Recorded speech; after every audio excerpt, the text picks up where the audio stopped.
in the game on Thursday. We're pretty healthy other than that. And with that, I'll take your questions.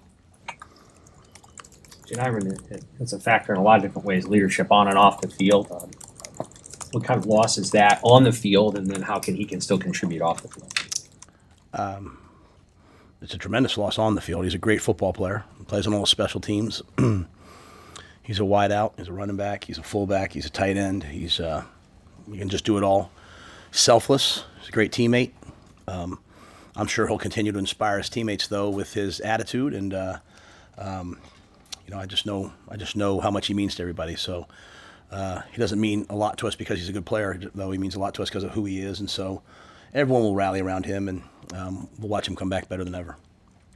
You know, a lot of younger guys playing on that D line. When you got to watch the game back, what's sort of your, your overall take on their first performance? Yeah, I think anytime you give up 200 yards rushing, you're not going to be real happy. With that being said, a lot of it, 96 of it was the quarterback, and a lot of that was, pass rush, and so we'll have to, him not even design runs, him getting out and running. So we'll have to work on that. I think we talk a lot about it, but I don't know if we did a good enough job as coaches of doing it. You're facing Dylan and TJ and Jalen. You're facing a lot of guys who are, pocket pro style quarterbacks. So TJ can move, but the holy grail of things that most defensive coaches don't like, or an excellent outside zone team, a tempo team, and a running quarterback. And Cincinnati is all three of those, and Coach Satterfield has been for a long time. So. When you face those types of teams, you build your team differently. You're a 3-4 team. You play with four eyes. You make the ball run to the sideline. We don't face a lot of that in the Big Ten. So it was a tough matchup for us in that regard. But we have to play better. We have to get off blocks better. We have to level out our rush better. And, we saw it on tape. We tried to adjust it during the game. And, like even watching last night, Notre Dame and Miami. Notre Dame kept hurting Miami with the quarterback draw, yet Miami continued to rush. And then at the end of the day, they got there. So we'll have to pick our spots a little bit better. But it wasn't like they were, their running backs didn't have 100 yards rushing, or 106 yards maybe, So we'll have to, it wasn't the traditional run game. It was the quarterback. And I thought he was a heck of a player. I walked right up to him after the game. I knew before the game, I saw a lot of scouts, like higher up guys I know, and they were all there to see him and the tight end. And then after the game, I told him they didn't have 100 yards rushing in the first half. 100 yards of offense in the first half, I don't believe. I don't know what the number was. You guys would know. And so they did a nice job of adjusting and just saying, hey, we're going to run this guy to try to get a win. And so we have to do a better job up front. But I thought some guys did some really good things, and some other guys, we'll have to make some improvement this week. On your running back position, Coach, how important is it moving forward that you try to get a second, third guy going more in these next two games at home? Yeah, I wasn't happy with it. Dana was like, hey, he made the call, so I let my coordinators coach. I wanted to get Isaiah and Makai in, but once Dana said to me, hey, Coach, I made that call, I said, okay, cool. Like Emmett was hot. We went with Emmett. We'll have to get Isaiah. We'll have to get Makai, and we'll have to get Quentin in the game more. Makai had a great run that he cut back and got vertical, and unfortunately we missed one block, or else it might have gone for a ways. So I'm just biding my time with those guys. But I wanted to play them more. But Dana was feeling it. He went with what he went with, and that's his call. So I was good with it once he said that. So, but that won't be the plan moving forward. I don't think. I think we'll have to play more guys. On that D line, what did you think about the contributions you got from Winery in his first action? Yeah, I thought Will did a nice job. He made a lot of plays running to the sidelines. He, like everybody else, there's things we'll want to improve on this week. He lined up a little bit wide at times, and so he had some good rushes that maybe he was a step away on. That if we get him a little bit tighter, he's got a great speed to power move, and we'll have to continue to emphasize that this week. But I love the fact of seeing him run around, seeing him run to the ball. Ran down on the first third down, made the tackle after we overran it, made the play on the fumble. Javen might have scooped and scored had he not done that, though they called it incomplete, so they probably would have blown it dead. But happy to see Will fly around like that. Coach, you didn't mention Dylan on the injury report. After the game, he came in with ice on his hand. Was anything into that, or just precautionary? Yeah, I think he hit his hand, but he threw the ball. We practiced last night. He threw the ball. I was sitting next to my wife on the bus, and she's like, "Oh my gosh, what happened?" So I said, "I don't know. We'll see." What about your left tackle position? You guys did 3-man rotation.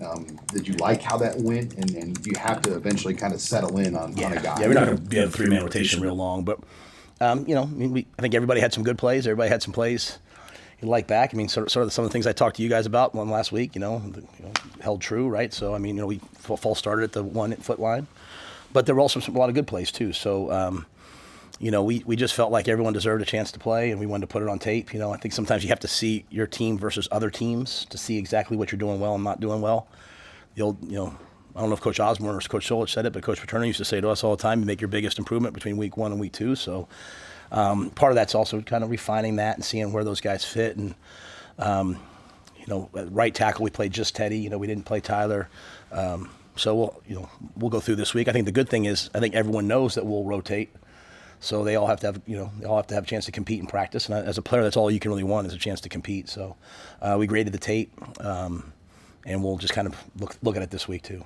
What did you use the extra 2 days for that you had because it was a Thursday game? And how'd you feel just about the response when you got back on Friday and were around the team? Yeah, so we wanted to lift at 11. I told you guys we're going to lift, and we didn't get home till 4. So I didn't make them lift at 11. Our non-travel guys didn't get back till 5. Like my kids and the coaches' kids that took the bus down didn't get back till about 5. So I didn't make them lift at 11. But they did come in and watch the tape at 3:30, and we went through it like methodically on Friday. Then we came back. We gave them Saturday off, and they came back in yesterday, and we went through it again, a little bit more crisp. I wanted them just to take some time. I asked them to grade themselves from Friday to Sunday. So they graded themselves on the things that they can control, their effort, their technique, their assignment discipline.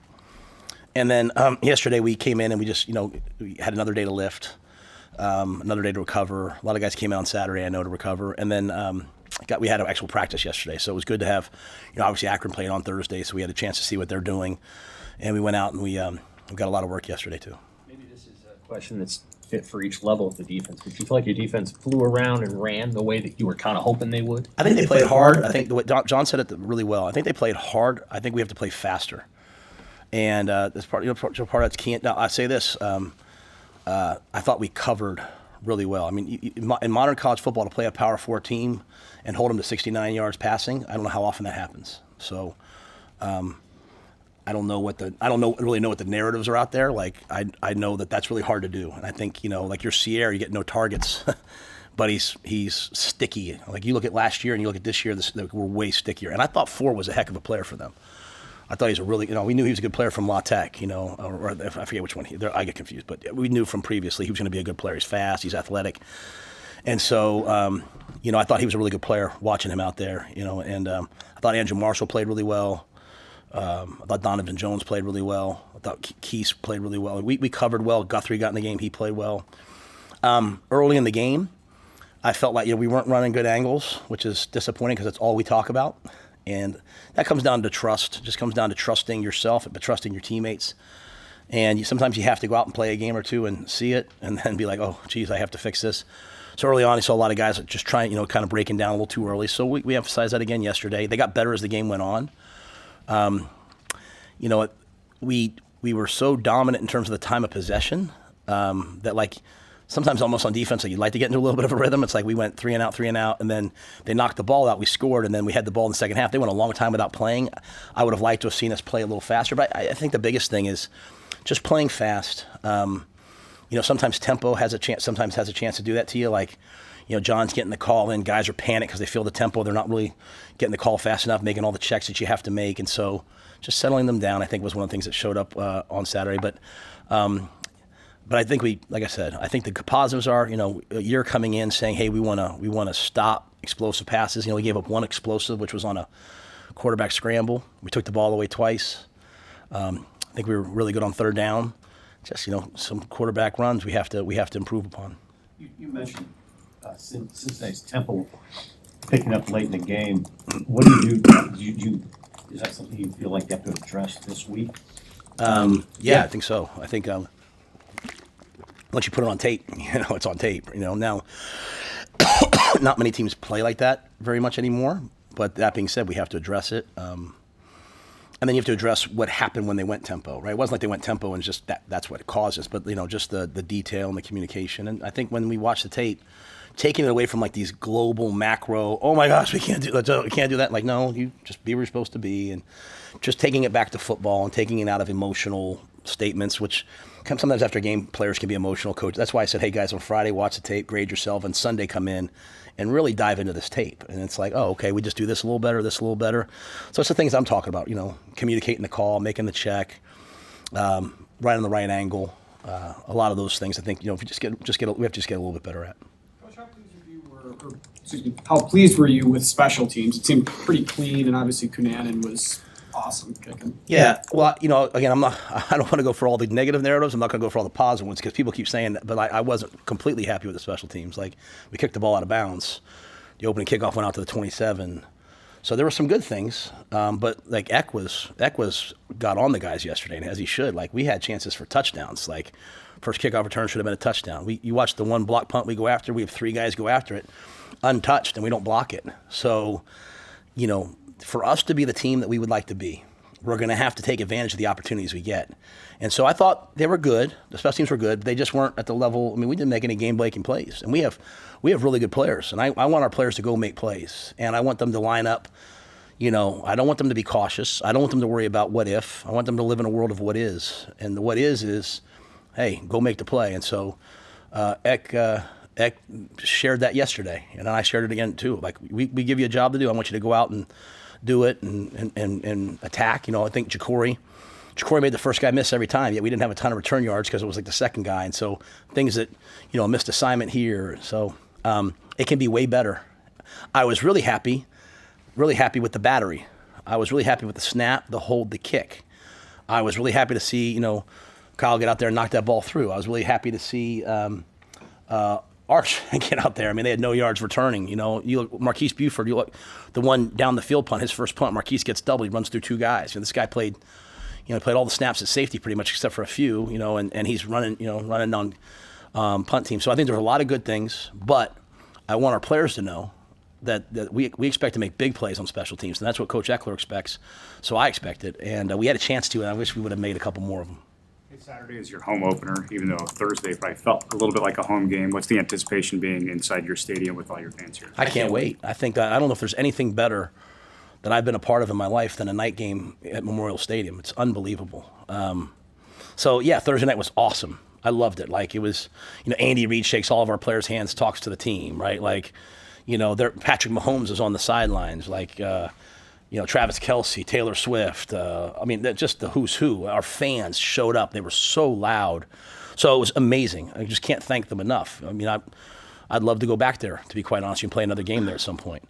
But I love Memorial Stadium, and I love being at home. And, even though it felt like a home game, there's still for a lot of our guys, first time checking into a hotel, getting on the bus here. Like, there's a lot of different things that go into traveling, right? I say this not as just as something I always have to deal with. Like, we are still a really young team, and there's a lot of new guys. It's like, hey guys, this is what you do at the movies. This is what you do here. Like, so it was good to get that out of the way. But to be back at home, I think is going to be amazing, and I can't wait for the light show. We're doing the light show. I can't wait for the light show. I can't. We better do the first year I was like, stop looking at the light show. And the second year I was like, just look at the light show. It's amazing. So yeah, I just can't wait. So my wife, as a Lincoln business owner, loves the night games because she has all day for people to go in and get their hair done. And so I know it's probably good for the local economy because people are in town all day and spend the night. But I just can't wait to be at home. I can't wait to play in front of our students. You go down to Kansas City. I know a lot of fans went down. I don't know how many students went down. Maybe they did. Maybe I don't know. But I think playing in front of our students is really important because they are the next season ticket holders and they are the next fans. And so we have to grow the program. And when I say grow the program, not for when I'm here, for way after I'm gone, by playing well at home in front of your students, and they have great memories there. They meet their wife there. They propose at. All these different things that happen. And so I'm excited for it, and I'm excited to play again too. The game's the most important part to me. Do you have an overall assessment of Dylan Rhyle's play? Yeah, I think Dylan was excellent. I think anytime you throw the ball 42 times and we don't have a turnover, I'm going to say the quarterback played well. Unless it's 42 times in a loss where you're trying to come back. I think there's maybe 3 plays he'd like back. The 4th and 2 that we didn't get. He made an aggressive check, which is, part of the game. And I think if he would have just stayed with the play, he'd be the first to tell you that. So he said that. But I love that. I love the fact that he was aggressive. Like, we want to play that way. Like 4th and 2, we put the ball in his hands. He went and got it. The play he made to Luke Lindenmeyer, where he pulled the ball and ran and then put the ball on Luke's outside shoulder, and Luke dragged the guy to the 1. Too bad we didn't come away with a touchdown there, but those are big-time plays. I thought you saw Dylan advance the ball in the red zone, and that was a defense. That defense, I talked about it last week, that 3-2 defense, that's what we ran at Baylor. It's a great Big 12 defense. It's so hard to go against because they're going to constantly keep everything in front of you. So, we had 18, we were 10 of 18 on 3rd down, and one of them, and also we're 1 and 2 on 4th down. So you're 61% on, I think it's 61% on, I think that's what they said to me, on 3rd down, but you're in way too many 3rd downs. You can't be in 18 3rd downs. And so, but part of that's the way that they play, right? Like, they're just constantly making you matriculate the ball. We set a goal of, let's get the ball in play 55 times. What I mean by that is, let's get 55 runs or completions. 52, like in the NFL, you'll say is a win, 56 sometimes in college. We were like 64 times, something like that.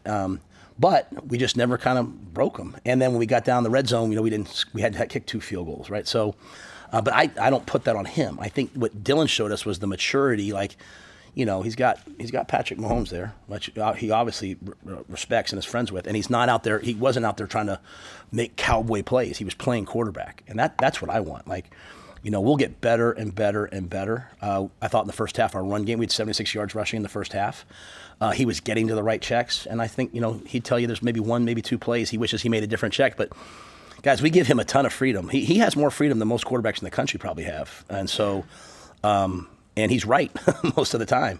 And, he's right more than I would be, so I'll take it. So I thought he played excellent. When you, this running back discussion, Mosey and Nelson, Ives, what are you looking for from them in this game? What do you got to see? Oh, yeah.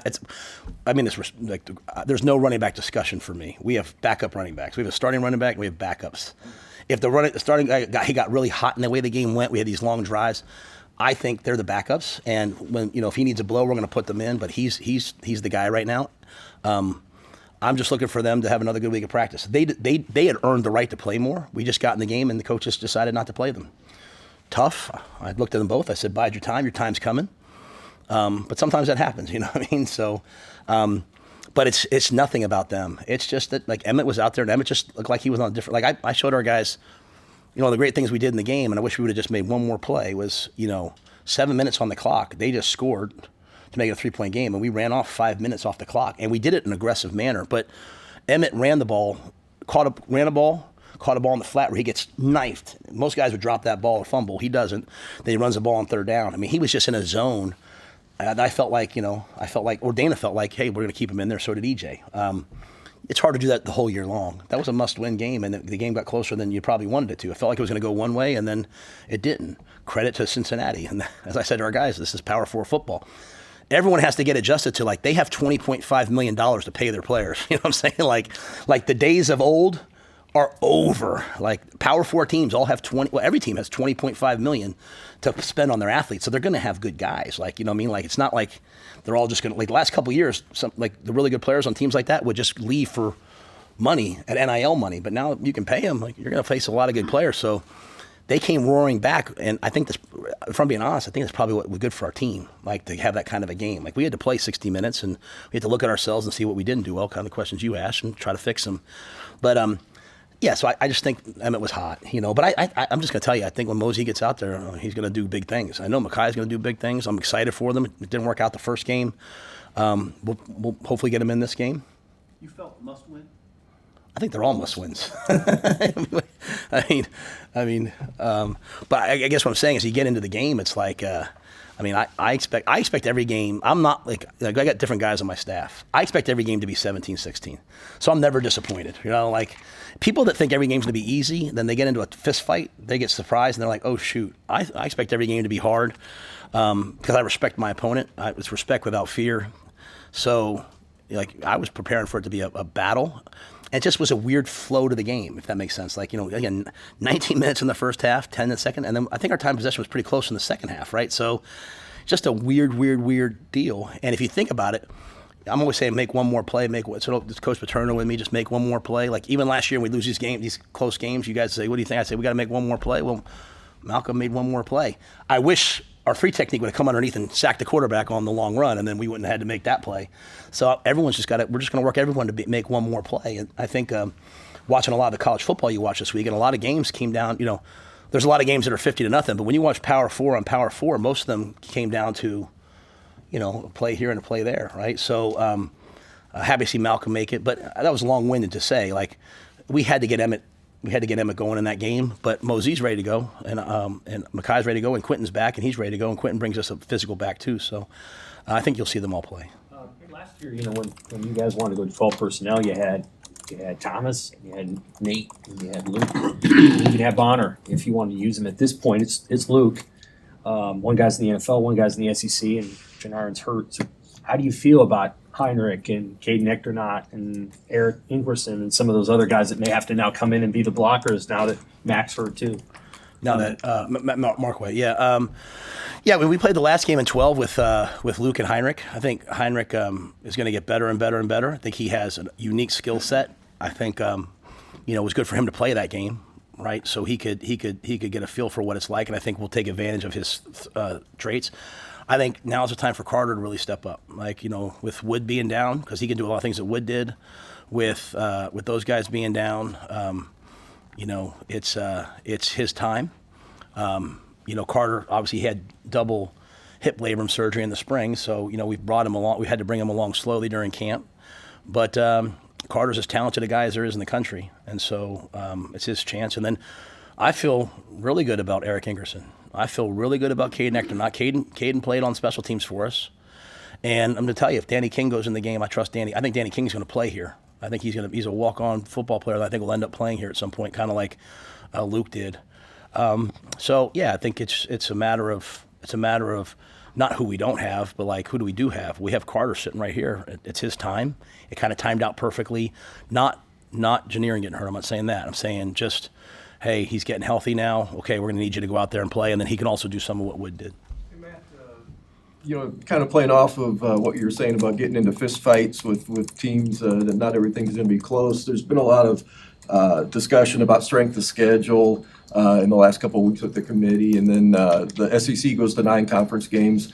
You guys are playing one of each with an FCS, a Group of 5, and a Power 4. Do you think that the the Big Ten should make a rule saying you can't play an FCS team, kind of like they tried to do a few years ago and then backed off on that? No.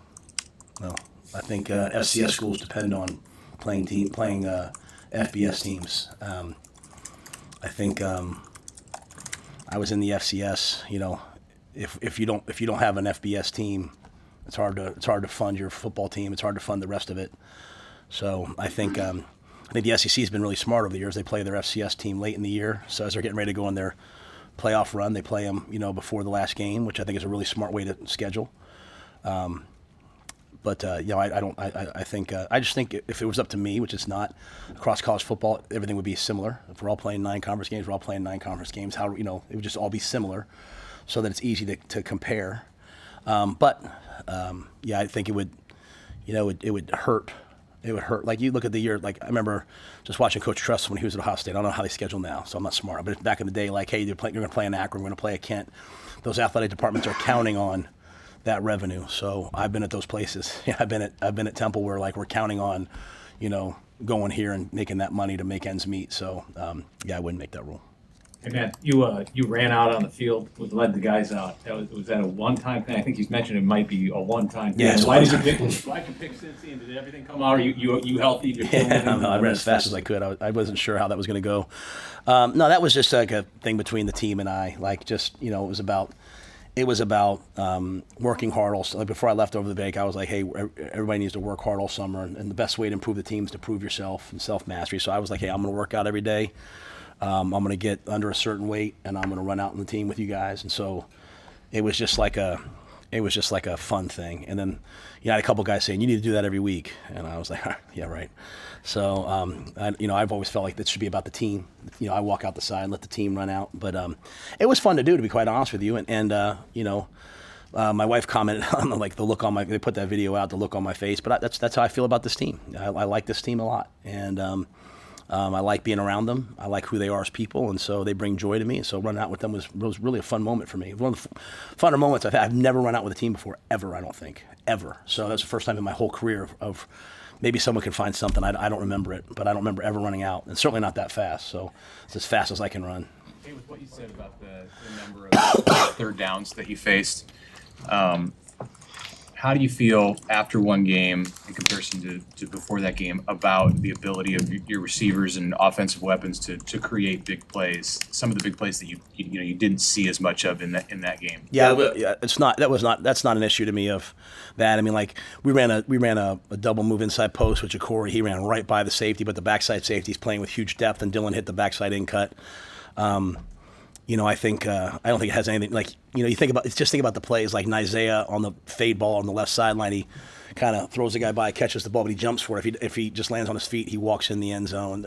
So I think there's a couple. Luke had one down the right sideline that they tackled him at like 19 yards. If one guy makes a block, he gets 20 yards. So I think we have. I left the game to be completely honest. I left the game being like, all right, well. Jacory almost broke along when he just got hit his thigh and he tripped up. And Jacory played the whole, he got hit early on, played the whole game kind of limping a little bit, but that's who that kid is. He's a competitor. So I know Jacory can make plays. I watched Luke make plays. I watched Dane make plays. I watched Isaiah make plays. It's 3rd and 6, man-to-man. Luke, Dane wins. He catches an under route, makes the guy miss. And Isaiah, the touchdown. So I left there feeling like Emmett certainly made a ton of plays. I was like, man, our playmaker showed up. But the natural defense there is kind of take that away. So, yeah, would we have loved to have more? Absolutely. Are we saying it's okay to have one explosive play? Not at all. But I don't think it's a player issue. I think it's just us. We're going to go back this week and just try to get a little bit better and keep putting the ball in play, and then hope that we make some guys miss. Have some more catch and runs, and then hope that some other defenses give us, a little bit more opportunities to get the ball down the field. You mentioned on Thursday you said it's cool to be a Husker, and then on Friday you announced you're on Pat McAfee weekly moving forward. How does that play into your aspect of recruiting, seeing you on TV weekly talking about football?